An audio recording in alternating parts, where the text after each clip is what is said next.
joins me now here on the Rich Eisen Show, Ian Eagle. How are you, Ian? Rich, I just realized I wore makeup for this interview, and there's no camera, so that was a terrible error in judgment by me. You know, Ian, you're just next level.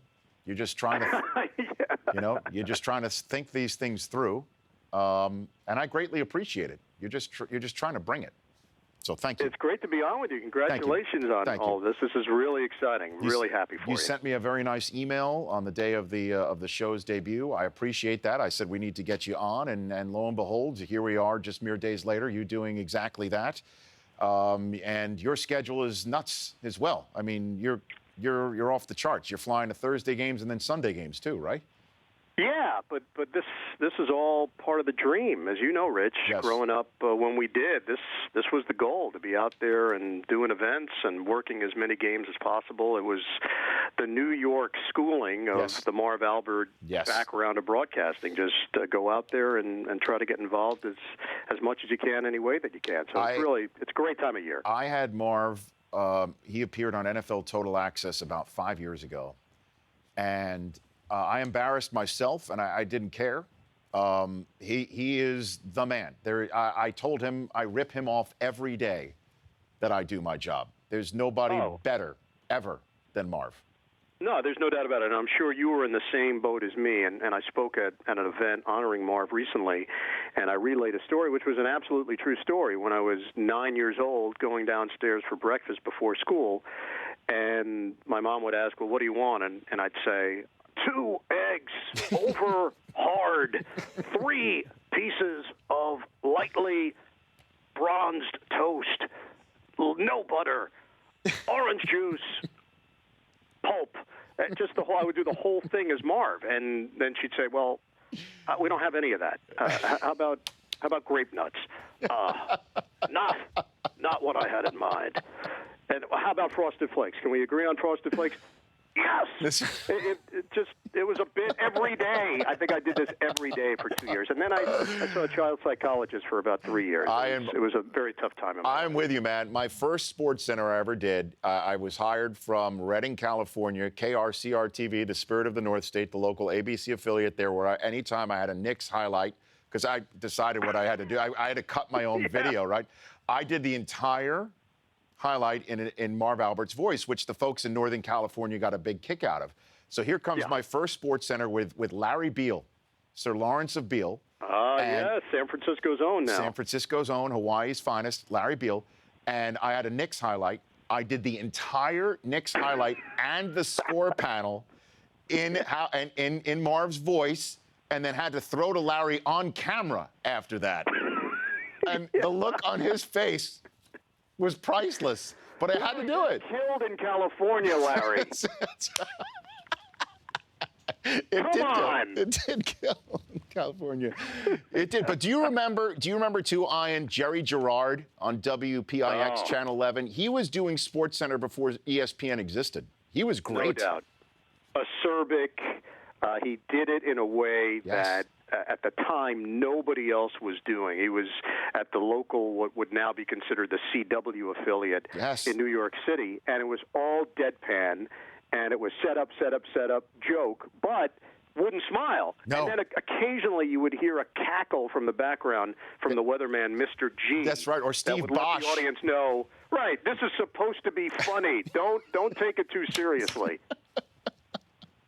I do. I loved him. I idolized him. I steal from him, too. Jerry Gerard, I believe, has passed away since then. He has, You know, and but you're right. Living the dream, Ian. I mean, you're calling games with Fouts now. That's the number 2 team on CBS. If we have to put numbers to it, you're doing a bang-up job, and you've got the Bengals and the Colts this week on CBS, which is this is a big game. I mean, this is a big game that might have implications as to who plays where in the playoffs down the road. No doubt about it. And I think part of the narrative will be the fact that Denver is clearly still considered the best team in the AFC, best all-around roster. I think they've improved immensely on defense, and that could carry them right back to the Super Bowl. But with that said, as you try to kind of fill in the blanks as to who's number 2, who's number 3, those two teams come up in conversation. Cincinnati, Indianapolis, San Diego, New England, those are the teams that are part of that next sentence. So for Cincy and Indy, I think it's one of those kind of early season barometer games to see where both teams are. I had Indy last week on Thursday night. You saw them in person. They get out to that 24-0 lead, and they hold on for the win in Houston. But this offense has a lot of firepower. They're finally starting to get that running game going, and T.Y. Hilton and Andrew Luck have a connection that could be a big part of the AFC South for the next 10 years. Cincy, I don't know if you sensed it, but people were jumping on that bandwagon. Oh, yeah. For the first 3 weeks of the season. That seemed to be a really popular consensus around the NFL that Cincy might be that team ready to take the next step.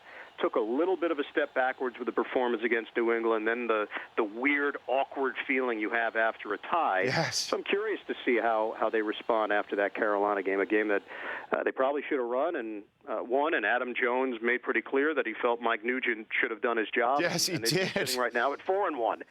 Yeah, I mean, it is an interesting scenario with the Colts winning as they have, and you did see them on Thursday night, that you just get this feeling that you are watching an MVP in the making in Luck unspool a season like that. I know it's a week-to-week league, and I'm trying not to have too much of a knee-jerk, but he is something else. Oh, it's scary, and it's scary. You've had a chance to talk to him. He's very rare in that I think most athletes, for the most, hear the question, they answer the question, they move on to the next question.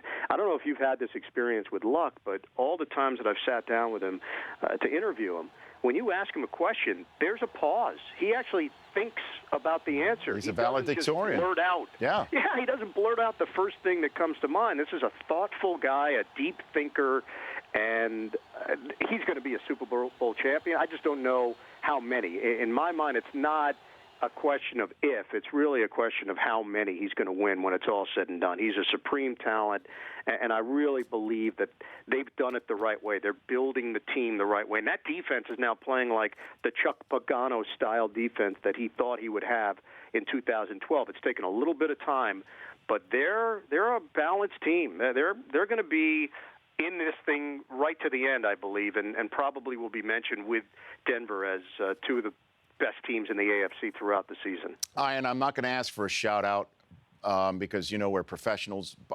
But I'm just going to know that when you read the promo for Two Broke Girls, you're thinking of me. Well, that's you. You know what I mean? That's you. Yes. I mean, Rich, I've been doing that already, so the fact that you even verbalized it now it ruins just brings it home even more. Oh, good. I'm glad I just hope it didn't ruin it, because I'm going to give you a bonus Scorpion read this week that is going to blow your mind. Yes. You've never heard a Scorpion promo like I'm going to give this week on Indy Cincy. My favorite thing was when Summerall was on CBS. He would pronounce the comma in Murder, She Wrote. Oh, no doubt. Murder, She Wrote. She wrote. I got to start building that. I got to find one that just naturally, organically works like that with a legitimate 3-second pregnant pause. I don't know if two. Yeah, they don't have girls. It doesn't work. No, I mean, I gotta find one. There's no punctuation anymore, Ian. There's none. I mean, even CSI doesn't have it. I mean. No, it's true. You've uncovered something. We've lost punctuation in our promos. TV's different. Ian, thanks for calling in. I appreciate it. I already look forward to the next time. Rich, anytime. Congrats. Keep it up. Thrilled for you. We'll see you Thursday night. Yes, I will see you in New England. That's Ian Eagle phoning into the program. He will be with Mike Mayock on the radio of Jets Patriots, and then with Dan Fouts in Indianapolis. The Rich Eisen Show, weekdays at noon Eastern, on Audience.